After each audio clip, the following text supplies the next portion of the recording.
Welcome, everybody, to this week's podcast episode for the Financial Freedom Podcast. I'm your host, Dr. Christopher Liu. And as we talk about the four different types of freedom: time, financial, location, health freedom. And in that light, I'm always scouring the globe, looking for entrepreneurs, coaches on the cutting edge, changing the world and making an impact. So today we have Vincent, and he goes by Vinny, and he's a therapist, he's a mentor, and he's a coach. And his motto is cultivate the change you want to see in your life. And so we're going to talk about fulfillment, showing up powerfully, communications, success. So it's going to be a great conversation. And let's welcome Vinny to the show. Welcome. Hi, Chris. Thanks for having me. Yeah, I know we had connected through Podmatch. It's been a great tool. Tell us more about your story, your background, and how you got started.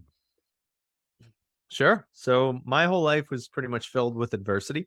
I went through a lot of interpersonal issues that I had to deal with, which was overcoming depression, overcoming anxiety, panic attacks. I had a lot of suicidal ideation when I was younger. And these were all things that I believed used to determine or define my life at that time. So I had been finding ways to really reinvent myself, trying to give you the abridged version. I know we don't have a long time here, but I was trying to find ways to basically reinvent myself. And I went through college. I did pretty good externally. Everything was looking great. I started working out. I started getting attention from people. I grew up from that outcast that was in all the other younger grades, getting thrown in trash cans and dealing with bullying, to now creating this new version of myself that was really cool and really exciting to meet. However, that never really fixed the internal issues. I was still struggling. People couldn't really tell, right? Like I looked like I had it all. By the time I was 23 years old, I was the youngest person in my school. I graduated with my master's at 23, started doing psychotherapy, and it seemingly continued to look like I had everything together, right? I had a nice car, I had a hot girlfriend, I just graduated, I was ready to start my career. What could be possibly wrong in my life except for my mindset? And through this, I had a great moment that changed the whole trajectory of my life. And this one moment would then set me on that whole entire trajectory to learn how to master my mindset, unlock my inner leader. That's what I call it. And that's how I teach people. And it really helped me overcome these feelings of anxiety, depression. It helped me become a more capable person in life, helped me start leading others and showing people how they too can start unlocking their own basis of freedom. And it really was the course to just sitting here speaking to you right now, being this guy that you're interviewing. Yeah. Yeah. It sounds like you have a very fantastic turnaround story. And so what do you think it was? Was it mindset? Was it coaching, peer group? Tell us how you got unstuck and rose from the ashes. Sure. I like to call this, it's a story I call the moment in the mirror, because that's actually what it was. It's not a very creative title. It's just the truth. It was this one day after I graduated from my master's, and I was just still freaking frustrated, man. I'm sitting there and I'm like, what is wrong with me? I seemingly have everything, right? And there's not much grace in today's society for people who look like they have a lot, but still feel depressed. So I didn't really know who to talk to. My therapist wasn't very helpful. And I remember I was just super frustrated, and I slammed my hands down on this counter in the bathroom of my parents' house. And I was just looking at myself and I was like, what the hell's wrong? Like, why do I still feel this way? I've accomplished so much. I've done so much. I thought that would make me feel better. It never did. You know, I have the girlfriend, I got the car, I have the career. What's the issue? And I couldn't figure it out. But all of a sudden, I can't even tell you how I got to the conclusion, but all of a sudden, it just snapped for me. Now, I'll tell you what snapped, but I want to preface it with this. When I transitioned from high school to college, because I didn't like the life circumstances I was experiencing, because I didn't like myself from getting bullied and feeling all of these negative emotions, I shifted. And what I did was I made a very small change. On my college transcript, instead of going in as Vincent, I wrote Vincenzo. And that two-letter change gave me a whole new identity. But it didn't actually change anything about me, right? It's just a name. But with the name comes a cool identity. And so That moment in the mirror that I'm referring to, if we're jumping back there, I looked at myself and I realized, "You're Vincent." That was what I said to myself. I just looked in the mirror and I said, "You're Vincent." And that was the first time in 7 years that I actually said my own name, my real name. And why that was so powerful was because that was a level of self-acceptance that I hadn't had in a very long time. The reason I did that shift and wrote Vincenzo was because I was trying to escape what my life was. I wasn't happy. I didn't like it. I didn't want to be a part of it. I thought that if that guy died, I could create someone new. But what I didn't realize was that I actually had to embrace that person. And Mm, that's what was missing from my life. And mhm, so what that wound up snowballing into was a few concepts that I've really learned and embraced today and have found to create massive transformation in my life was radical self-acceptance. Everything that has happened, you can't change it. Everything that has happened or that is currently going on is a result of all the decisions you made plus everything that's happened.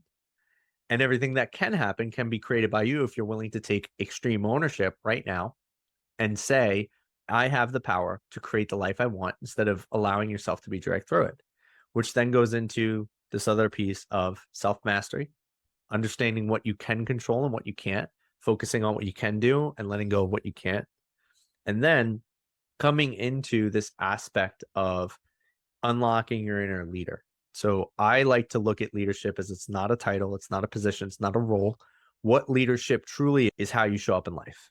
It's the identity that you embody and the way that you show up in that identity. What is the powerful presence you bring? And so as I really, and at the time, right at 23, I didn't understand any of that. But as I reflect back, I can now spit it out a little bit more defined and clear to you. But at 23, all I knew was that I needed to get back to calling myself Vincent and start making some changes in my life. mhm. Yeah. And a lot of people, when they start to this process of self discovery and self development, they run away from their pain. Either they're abused or bullied, but you talk about pain is your potential. So the greater the pain, the Mhm. greater the potential. Elaborate on that. Sure. Is your opportunity for growth, right? When you think about, and there's so many animals that go through this. Snakes molt their skin, right?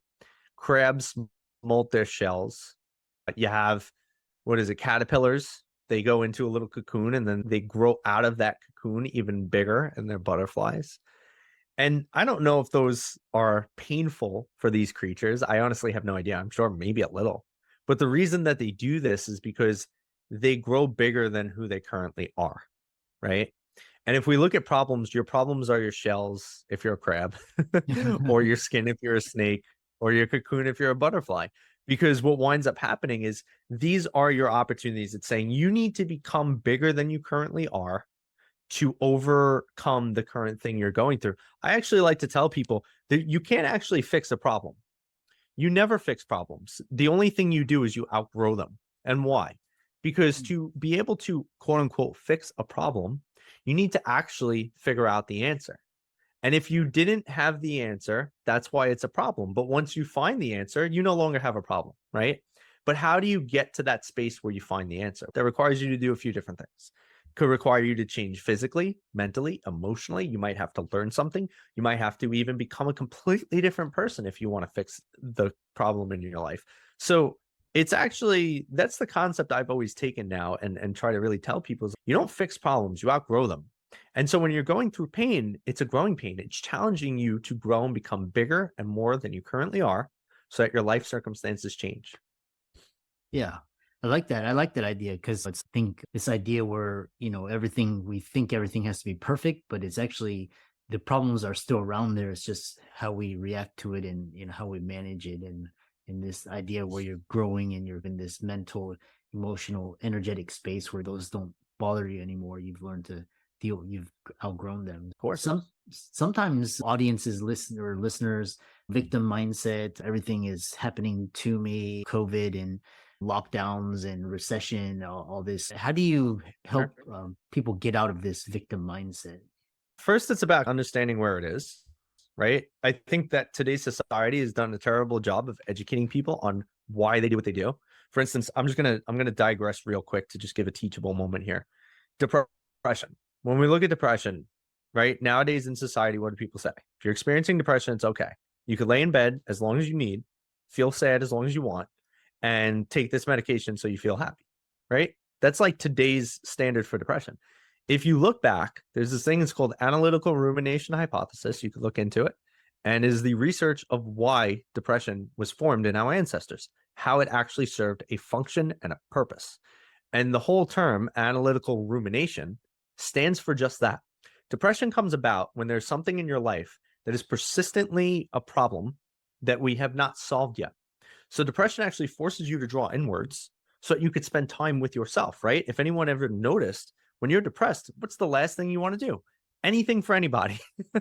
It forces you to turn inwards. And why? Is because it's trying to have you analyze and ruminate what is persistently wrong in your life so you can come to a solution, and it helps. It like gets rid of your depression. Same thing with anxiety. And these are all pieces of victim mentality, right? We look at anxiety. Anxiety is brought about because we're perceiving a threat in our natural environment. We talk about the fight, flight, or freeze response, right? People might have heard of this before. And this is a response to a perceived threat. And the reason I wanted to talk about that is because you can't really get out of victimhood if you don't understand how these behaviors are even there, because these behaviors are going to be a part of your victimhood experience, but they're there for a reason. So if you don't come to the solutions of why they're there or why they're formed, or even more importantly, how they're there to help you, you're going to be stuck in this victim mentality. Now, to really get out of the victim mentality comes back to what I was talking about before. This is mindset mastery. So mindset mastery is just understanding where you need to shift your focus. Now, you might have heard of this concept before if you've ever read the 7 Habits of Highly Effective People. It's a great concept and it's super simple to comprehend. It is talking about your circle of influence and your circle of concern. So what I've come to understand, the circle of influence is a proactive focus where it puts emphasis on what you can do. And then the circle of concern is a reactive focus where seemingly you're spending time emphasizing everything around you and there's no focus on the inwards. So what you start feeling is helpless and powerless because you're focused on everything you can't control. Now, to really get into the bottom of this, you have to figure out what you can control. So I've identified that there's 5 things you can control in any situation in life. And if you can't control all 5, you can at least control 1. So these 5 things are this: your thoughts, your feelings, your behaviors, your actions, and the language you use to describe situations or circumstances in life. And you may not have access to all 5 right away, but if you find 1, it expands to 2, and then 3, and 4, and 5. And when your circle of influence grows, your circle of concern shrinks, and you gain more control. Conversely, if you focus on things you can control, and your circle of concern continues to grow, your circle of influence shrinks. And that's when people get wrapped up in victimhood because they don't know how to shift back to taking their power and putting emphasis on the things that they actually can influence and control in their lives. Interesting. And then, yeah, that's and for the audience, it's like how you snap out of it and get out of it, and how you direct your focus and your thoughts to lead to better outcomes. Very interesting. And you've had this really very interesting, very fascinating story, very empowering story. And then now you're living a life of alignment. So when your clients or people listening, when they say describe what a life of alignment is, shed some light or describe what it is so they can get a feeling of it. Sure. I would say, and this is probably just my personal opinion, right? But I would say a life of alignment is living a life that you've created based on the decisions that you've made that you're proud of. So every day I wake up and I've done my own personal mission statement. You work with business owners, right? Or you talk about business. So I'm sure you and mostly probably many of your audience have to know what a mission statement is, because a mission statement is the foundation of every good company. If any of you are listening out there and you don't have a mission statement, your company is probably not that great. Jokes aside, though, jokes aside. In addition to having a business mission statement, I have a personal mission statement. See, my business mission statement is to impact 1 billion lives. My personal mission statement is to show up as the best version of myself for my daughter, my girlfriend, for my family, show up as a brother, as a son, show up in all these different roles. And I asked myself, what would I do to be proud of fulfilling each role? What would I do if I wanted to live a life of design instead of a life I felt like I was being dragged through? And so getting very clear and very concise on what you want out of life and then taking the steps and the directions in that direction is super important. A lot of people don't do that. I had one of the most coveted jobs before I became an entrepreneur. I was a New York City firefighter. There's over 80,000 applicants every 4 years to get this New York City firefighting job. I got it. I was one of the top. I was number 1217 on a list of 80,000, and they only call about 5,000 people every 4 years. So if you can imagine, it's extremely competitive. I gave that up to pursue entrepreneurship because that's what my heart told me. And I faced a lot of adversity. I faced people not believing in me. I faced people saying you're ungrateful. You got such a great job and you say you want more. Like you're an ungrateful person. I was told I should have given that job opportunity to someone who really wanted it.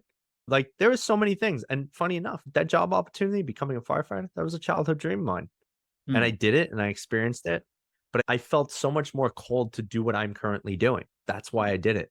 So I would say living a life of alignment, to sum it up with a nice bow on top, is just making decisions that you believe, 1, will make you happy, 2, are in alignment with the values you hold, 3, keep you accountable to your mission in life, and 4, that you actually just feel good about. Because if you make decisions and you don't feel good about them, you're probably not living a life of alignment. In fact, you're probably making decisions based on other people's perceptions of you or beliefs about what you should or should not do. And that mm, is the easiest and quickest way to pull yourself out of alignment. yeah. This same thing with a lot of doctors listening to this podcast. Their parents or their spouses that have been told to do this, and a lot of them want to be entrepreneurs, and they get this backlash, ungrateful that you described. Sounds like the rhyme and patterns are all the same. Yeah, Yeah, really great work. And how do people follow you and contact you, visit your socials, etc.? sure. Anyone can find me anywhere on Google, honestly. If you just put in Vincent Infante, you're going to find a lot of me, or Vin Infante. You will find me on TikTok or Instagram or Twitter as Vin Infante. I'm the dude that's like mindset. You'll see me. I pop up pretty easily. There's not a lot of Vin Infantes doing mindset work. Yeah. And you could go to my website. It's www.vincentinfante.life. And I have free resources on there. So you could check those out, download them. They're pretty cool. I created them myself. So that's why I think they're cool. You might not. But hey, somebody likes them and it's me.